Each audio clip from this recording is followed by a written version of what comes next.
But what I've learned over the years is it's really just a cortisol. It's a physiological response to having to be uncomfortable or having stressors. Hey, welcome back to another episode of the Growth and Scaling Podcast. I'm your host, Todd Westra, and today you are going to absolutely love this conversation.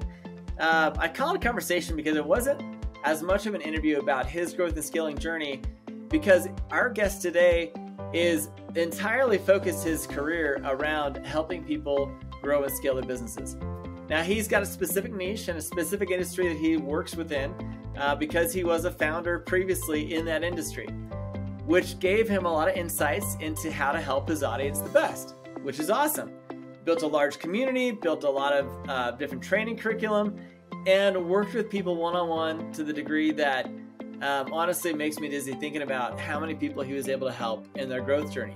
So you're going to love this interview. Honestly, it's someone who I've now become close friends with and appreciate his professionalism and his knowledge and intellect. You're going to, I hope, love this interview as much as I did giving it, and find yourself thinking about the things you should be thinking about along your growth journey. Growth and scaling is not easy. Growth and scaling is fun when you know which steps you need to take. So take some careful notes on this interview.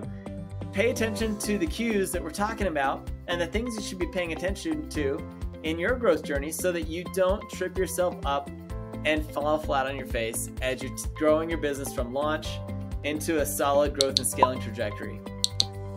Enjoy this episode, share it with those that need it, and I look forward to seeing you after this interview. Hey, welcome back to another episode of the Growth and Scaling Podcast.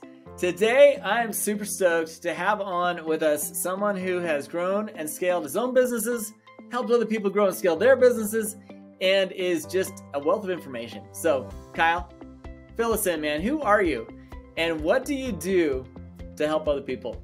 Oh, who am I? $1 million question. Thank you very first, Todd, for having me on.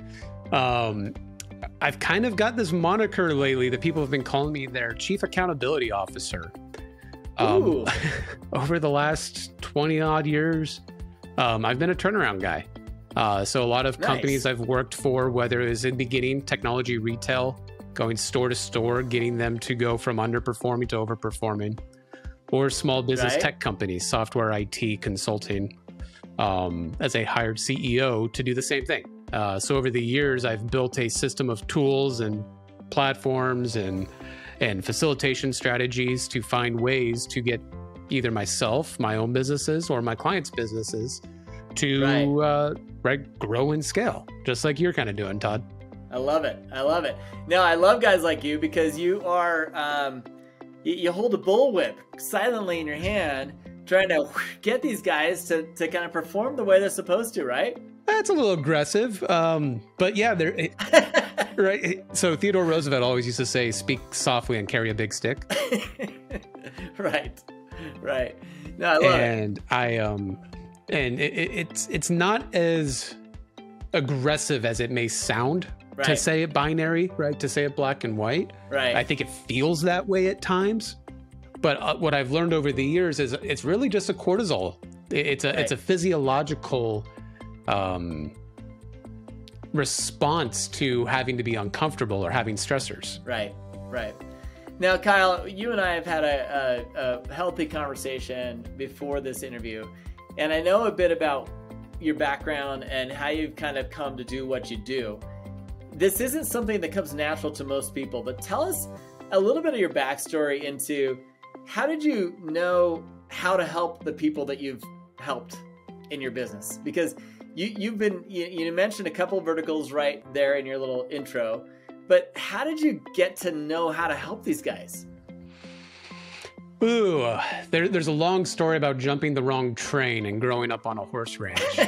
And I was talking to one of my clients about it today, where I have this insatiable appetite to push myself. Yeah.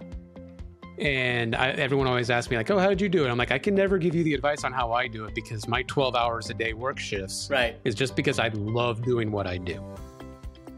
But how do you build a system to where you are able to start not I want to say motivating, because a lot of us, it's hard to get motivated. Right. But how do you find a way to kick yourself in the ass or kick your team in the ass in a way to where we can hit our business objectives and not have to always be operating by either fear or operating out of knee-jerk reactions because everything has to be so reactionary. Right. And there's two things that always came into my brain, and I've over the years have started to systematize it. Okay. There's a lot of things out there, a lot of business operating systems, right, where you start to build intent into your business, right? We call it vision, we call it strategy, we call it our business plans, we call it our operational maturity, whatever we call it. Sure. We're all really, really damn good at doing that. Right. But what I found over the years, we're not good at working that plan. I mean, I don't know about you, Todd, but you still going to the gym after that New Year's resolution that you set January 1st? Not every day. Not every day. And it's a great metaphor because we create these strategies. We have that New Year's resolution of our business. Yeah. And we put it in the drawer and it sits there. Yes. And maybe you have a coach that comes in once a quarter and says, hey, did you work it? And you go, no. And they go, okay, see you later. Yes. I've heard of those coaches. So, right? But business results are different, right? You need the strategy. It's important, right? You got to have direction so you can start to do, as Dan Sullivan said, always measure backwards on your success. Don't measure forward or that goalpost moves around on you. Yep. So what do you need that the strategy won't give you? You need discipline. And if you make that two conjoining circles like a Venn diagram, results are what sit in the middle. Yeah. And this is where, right, this chief accountability officer moniker came from, because you need either a CEO, a COO, an integrator. There's so many names, second in command, as Cameron Herold calls it. Yep. You need that thing in the middle or that thing on the right, that discipline, to make sure it's being worked. Yep. How do you beat that drum, right? Some people need a coach. Some people need some motivator. Some people need a stimulant. There's so many ways to do it, but figuring that out is the magic sauce. Okay. Interesting. And do you feel like that is hard to pull out of someone who's a creative and an inspired and a visionary versus someone who's more of a heads down, let's just make sure crap's getting done type of guy? How do you fit that to the personality of the founder of the business? Oh, sometimes I think it's impossible. I was talking to another podcast, actually, and we were talking about how the perspective and the attitude of an entrepreneur or a business owner, right? That hustle. Yeah. It's really easy to get a company from 1 to 100 because of discipline, but it takes one crazy guy to go from 0 to 1. Yeah. Sometimes it's that 0 to 1 crazy guy that has the hardest time staying disciplined. Yes. Because they're always coming out with ideas and things, or they're a craftsman, right? It's the marketing guy that starts an agency. It's the accountant that starts a CPA firm. It's the IT guy that starts an IT firm. Right. How do you then create discipline? And this is where a lot of my clients, when we're teaching the business owner, the entrepreneur, the growing and scaling, there is a layer. I don't want to put a number on it because all industries are different. That you need to hire that disciplinary if that is not your strong suit. And don't be bullish about giving them a CEO title or a COO title, because they're the ones that need to keep the wheels on the road. Right. If you're not that guy, then stop trying to be that guy. Agreed. Now, Kyle, for those listening that haven't picked up by now what you do, I would say that in brief summary, Kyle he's an executor of business operating systems within a business. Like you come in and you help businesses not only build an operating plan, but hold them accountable to execute on the plan. Is that a fair enough summary? Yes. Here's the cliff note. CEOs hire me because they need a boss. Right. Going back to the analogy of the gym membership, right? That's why gym trainers are so successful, because they knock on your door at 6 a.m. and say, you're going to go on a fucking run. Yeah. Right. If I pay someone to hold me accountable because I am such a creative and my brain just goes in a million directions, I need someone to help me focus. Right. And me, I am the freak of nature where the discipline to me is, what I enjoy, is what I do. It's what I can operationalize. I mean, I've done long distance triathlons like Ironmans because I just wanted to find ways to mentally motivate myself to get better at pushing forward. I love it. And I don't care what the business operating system is, right? The strategy to me has never been the problem. There's plenty of books you can read. Right. There's plenty of best practices. And then there's also those guys that want to try it their own way. I love those guys. So? They really need it. They really need someone. So they do it. They have a plan. They have a strategy. What are the key deficiencies in most leaders of organizations in their ability to execute? Is it the accountability? Is it the wrong strategy? What do you see as the biggest issue with most of these companies? If we go back to the craftsman, right? The marketing guy starting an agency, the CPA starting a law firm, the IT guy starting an IT firm or an MSP. Right. They're obsessed with the craft. They're obsessed with the service. They're obsessed with the operational efficiencies. That's typically where their brain goes, I want to do whatever I can to do the best agency, the best content, the best IT, the best taxes. Because that's where they're comfortable, right? But they end up having blinders. Yeah. So I like to tell my clients that your business is easy. It's in 3 parts, possibly 4. You got to find work, you got to do work, and you got to get paid. 3 things: find work, do work, get paid. Our craftsmen, which is most of the workforce, right? You sit in that do work category. It's that find work and get paid that everyone gets lost. You forget how to bring in cash flow and you forget how to make a profit. I love it. Yeah. Because you're a craftsman. So, right, to me, having those blinders create a lot of issues with why is my top line growth not growing? Yep. And 2, why am I not making $1 on it? Right. Well, because you invested 1,000 hours of your own personal time trying to make 3% extra gross margin or 0.5% less, new customer churn or client churn, that you forgot that I need to. There's an engine. There's a engine that I need to fuel, and there's an output. You need to put gas in. You got to put gas in. And at the end of the day, you got to get miles down the road, right? Everyone likes to say you got to put gas in the tank, but to me, I'm also going, I need to pay myself what I value my own time at if I start a business. Right. They always forget to budget their own salary goals or put it in their forecast. Yep. So that's usually what I run into, is having realistic goals, not just, let's pick a 10-year BHAG and we don't do any financial analytics or we don't look at the actual capabilities of my sales team. Right. And then it just creates defeat. Love it. Fascinating. I love where this conversation's gone already. And I think that for those of you listening, for those of you who are on your own growth journey right now, I guarantee you there's so much that can be learned from what we've talked about already. And what we're about to dive into is going to help you even more because, launching a business is one thing, Kyle.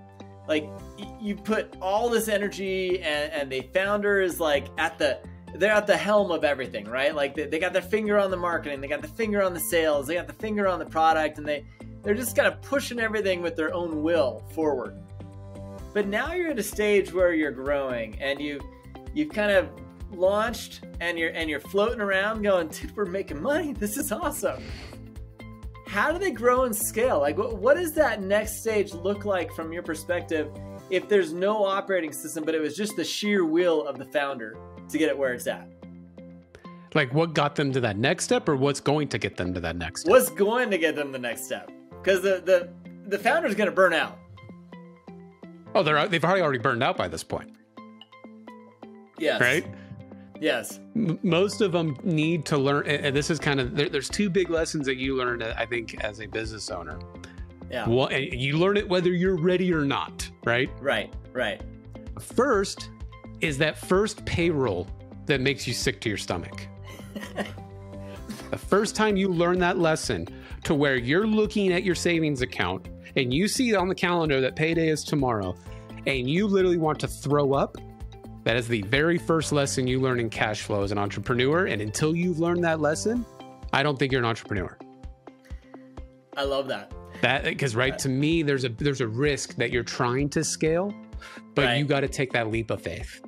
Right. You have to understand that you now have a budget. You now have cash flow requirements, right?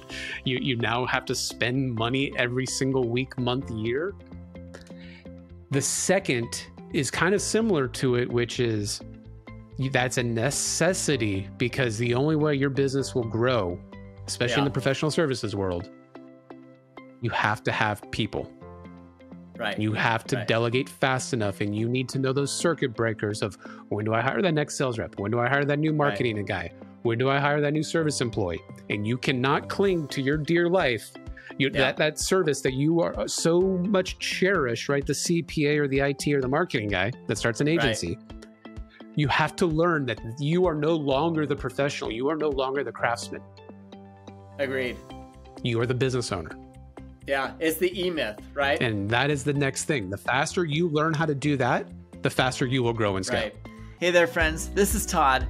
Running a business, honestly, can leave a lot of founders and operators feeling lonely and isolated. If you have ever felt that way, trust me, I know what it feels like. And there is something you can do about it. You've heard a lot of our guests talk about the fact that being lonely and isolated is one of their biggest challenges in trying to run and scale their business. captainscouncil.com. Go to captainscouncil.com right now and see what we're doing to resolve this problem. We want you to be a strong operator who has solutions and has a way to get around the challenges you're currently facing. What most founders don't understand is that you're not alone. The challenges that you're facing, likely somebody else has already overcome, and they can give you the feedback you need to overcome them. Who better than your peers, other founders, other operators who are joining with you in a small group setting, a global community setting, as well as at our in-person events to guide you through these challenges that you're facing right now. Don't give up, keep on pushing, but do it with some good advice from your peers. Go check it out at captainscouncil.com and let me know what you think about the offering. We can't wait to see you there. You know, I will never forget that first payroll where I looked and I had literally, I had to keep scrolling down my spreadsheet to see all the names and how much I was paying them all. And I had about 350 employees at the time, and I was like, oh. You know, I had multiple, you know, everyone had their own bank accounts. I was looking at the sheet going, what did I just build? And I remember kind of freaking out and having this moment where I realized that every decision I made affected the 350 families that I was feeding in 2 weeks. And that in 2 weeks after that, I had to make sure I was feeding these families again and again and again. And it is a lonely weight to bear on your shoulders as a founder as you start to grow an organization, to see that thing happen every 2 weeks and be like, oh my gosh, did I just screw up payroll in a month and a half from now? Like, did I just totally botch that up? I mean, how do you coach someone through that type of pain? This is where strategy actually becomes I think a little more applicable to your business, because when you start to have those things like, hey, I have a financial strategy or a business operating system where I've been able to say, hey, here is the day that I'm okay to hire if my revenue is at this point, right? That is where you start to have a little bit more, stomach for those decisions, because now you have points of reference, right? Those points of reference will actually decrease your cortisol levels, which is what we're talking about ultimately, right? Stressors are from cortisol because you have an unknown fear of what's going to happen. And you either need to be prone to risk, meaning you find a way to handle high cortisol levels. That's kind of like where I'm at this point. Or two, just find a way to completely avoid them, right? I know a circuit breaker when every time I add $100,000 in top line revenue, I hire one service employee and I hire a quarter of a sales rep. Love it. When you can figure those out, those things go away. I love it. But you need those things in the beginning. So, that's why discipline's not enough and strategy's not enough. Right. So to me, that's the big thing. And then reminding people, hey, you're about to hit that circuit breaker in the next month. Why don't we start interviewing now? So that when we do hit it, we don't have to spend another month and a half to go find and recruit somebody. that then, right, would cause more stressors on your current work staff. So when you start to hear employees being overworked and overwhelmed, you either have shitty pricing, or you suck at recruiting. Which I think most people have a combination of both. Or I guess you could put employee culture in there, right? Or hiring the wrong people. Or, right, it's going to be some combination of both. So, right, I always tell people that you have to treat recruiting. You know, even more common. You know, I watched a company locally here grow, and they did this massive raise. I mean, we're talking to the tune of billions of dollars, and they had an investment group coming back up their debt. They had a high debt. Anyway, very cool business. But as they raised this money and got this backing, all of a sudden they went crazy and hired these amazing employees. Like they hired some people out of Silicon Valley to be like their CTO, and they hired some people, you know, one person to be. They went from like 3 C-level positions to 10. Yeah. And I remember watching this happen, and I was like, dude, wouldn't that be so cool to have all these awesome people? And then 2 years later, I'm talking to a friend who was a C-level person in this company, and he's like, yeah, that was a lot of overhead. That was a lot of overhead, and we didn't really have their roles defined right. And so even though having the most amazing CTO out of Silicon Valley, their role wasn't defined well enough that they couldn't perform as good as they did in their previous position where we hired them from. And so I watched them go back down to, I think they leveled out around 4 or 5 C-level positions, but it was fascinating to watch this happen on such a grand scale, because I've never experienced that level of commitment to overhead. But as you help these founders hire these initial roles, and you start working with them on these operational procedural systems that they need to build, what kind of things can you suggest that might help them? Is it having a coach? Is it being part of a community? Like, what is the thing that should help these people the most? It's a great question. I don't know if there's a single, magic bullet. I think this is where being comfortable with multiple strategies and approaches and knowing your own, right? There's a lot of self-actualization you need to do as a founder, I think, to know where your own weaknesses are. And don't try to be macho with your weaknesses. Hire for your weaknesses. Like me. Yeah. I am not a farmer. I am not the second there is farming involved in a company where you're just turning over crops and it's the same thing day after day, I will start finding problems because I am a fixer. At my heart, I am a fixer. I reverse engineer things and I figure it out. There's nothing to fix. I will break something so I can fix it. Love it. And honestly, I think what I learned really early on too was because I'm not a farmer. So during COVID, I think I was telling you, Todd, before this, I about 5x a consulting firm during COVID. And the one thing I did differently, and this was a game changer for me, I personally, and I had business partners and founders, so I'm only going to take a little sliver of the credit. I never stopped looking for those people. I never stopped recruiting that were obsessed with things that I didn't enjoy. So I was constantly networking. I was constantly working with peers. I was constantly looking at my competitors. And I would literally add them on LinkedIn, get their cell phone number, and I would set up on Outlook every 30 to 60 days, call this guy, just give him a phone call. Hey, how are you? So that day that I was actually ready to hire somebody, or I had a need, because I'm like, dude, I can't stand sending another newsletter or I'm going to murder myself. I literally pick up the phone and go, hey, I got a position open. You want to start tomorrow? And they'd be like, hell yeah. We've been talking for like 9 months and you haven't asked me once. That was the difference, is that I intentionally knew that recruiting was sales wasn't a thing, because sales is a numbers game, right? We all know that. You need more at bats to have more opportunities to close. Recruitment's very similar. Sales and recruiting are like distant cousins. The difference though, is recruiting is going to cost you a lot more money than your customer acquisition costs. Because if you hire the wrong person, if you don't have the right accountability, the right discipline, the right managers on your team, that is a cost that isn't just going to disappear because you gave shitty service. They're going to stick around and collect a paycheck. Right. And the old saying of hire slow, fire fast, you need to really take that to heart and make sure when you hire somebody, you have been nurturing that. So even as an owner, I was literally calling like basic like dispatchers and office admin, just being like, hey, how you been? Are you still working at Chili's? No joke. I used to hire my account managers from Nordstrom's. Seriously.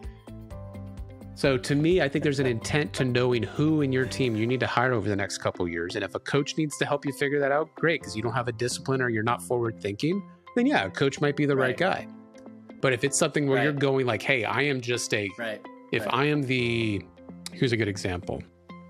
If I am like I can't think of an example off the top of my head, surprisingly. But if I'm trying to be that thought leader and I'm being that guy that's just so obsessed with my craft, then you're not an operations guy. You're not a CEO, right? Yeah. Just own it. You maybe you need a co-founder. Right. Own it. Own it. I really appreciate that because, you know, I think that for the most part, it is fun to launch. It is fun. Lots of different personality types can have fun during a launch. And I've seen founders of all sorts of personality types be successful in a launch because they're kind of all over the place.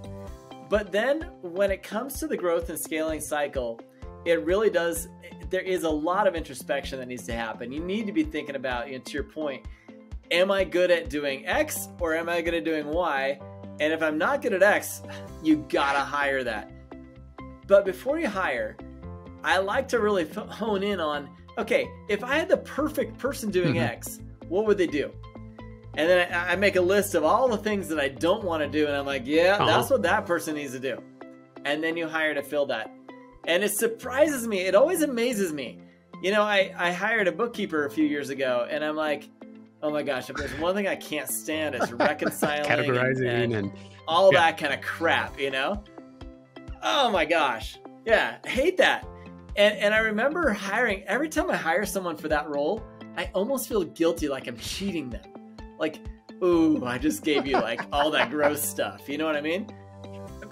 But the reality is they love it. That's what they live for. You know what I mean? 100% know what you mean. And there's a weird guilt, and I love that you put it that way. I've never contextualized it that way. But there is a guilt to delegation where you feel like you're delegating shit work. But yet your shit work is someone else's like happy place, especially in accounting, right? Where it's so black and white. There are people out there that love looking at the numbers. Honestly, I'm almost that type of person. I love looking at spreadsheets and slicing and dicing the numbers. But yes, there is, I mean, in operations, people, they're terrified at sales and calling people they don't know.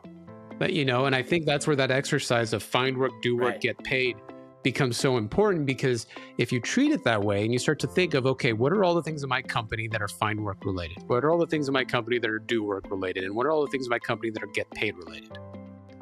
If I can now operationalize that and create functions in my company, now I'm not having to worry about someone standing in two places like find work and do work, where they're now at odds with themselves with shit work that to them is unmotivating.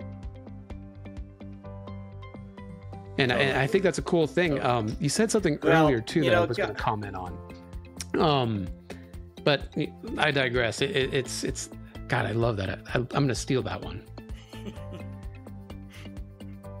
You know, honestly, I think we could probably sit and chat all day about this topic, because we're both very passionate about helping others grow and scale. And for those listening who haven't caught on to that by now, you know, there's a lot to learn from people who are passionate about this concept, because there are a lot of gurus out there talking about launching.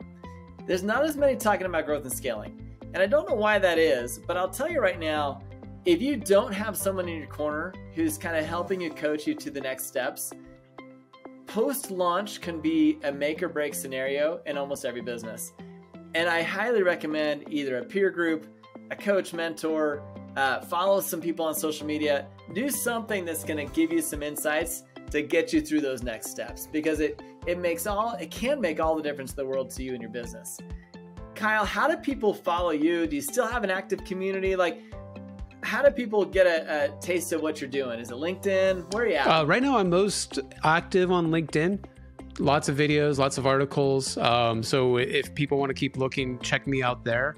And conversations, honestly, I love this topic so much. I've kind of created myself, like I said, this own little persona as an enigma, because I'm looking really to just continue these conversations, because like you mentioned, startups, I know so many software companies where they just go, let's just get to MVP, and they get to MVP and they're going, now we need to pay off all this debt and stay cash flow positive.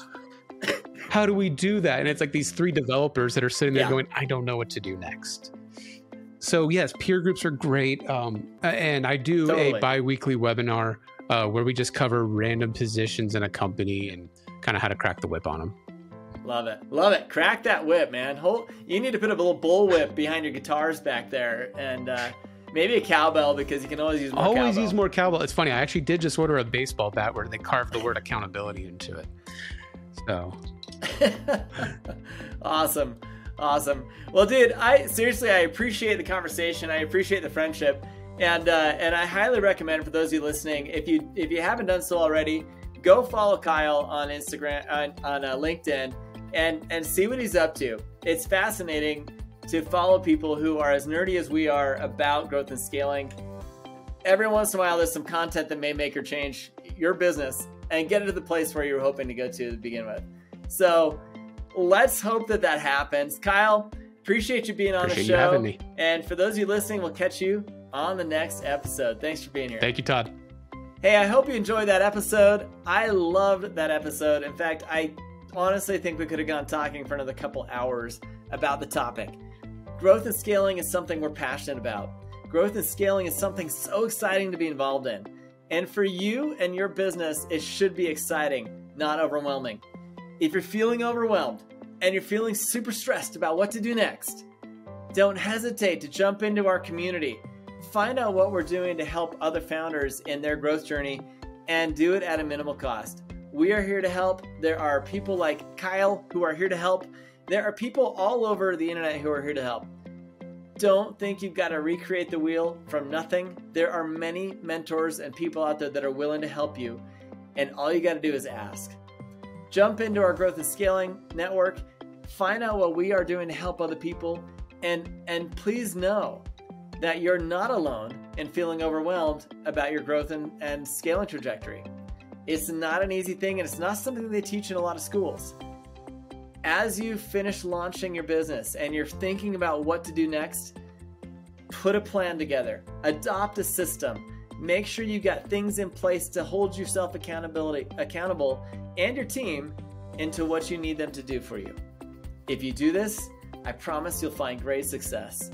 And I know that growth and scaling can be a joy to you as much as it has been for me and Kyle. So, subscribe, adopt the things we're teaching, and please share with anyone that needs to hear this message today. We enjoy you being part of our community, and we look forward to seeing you on the next episode. Thanks for being here.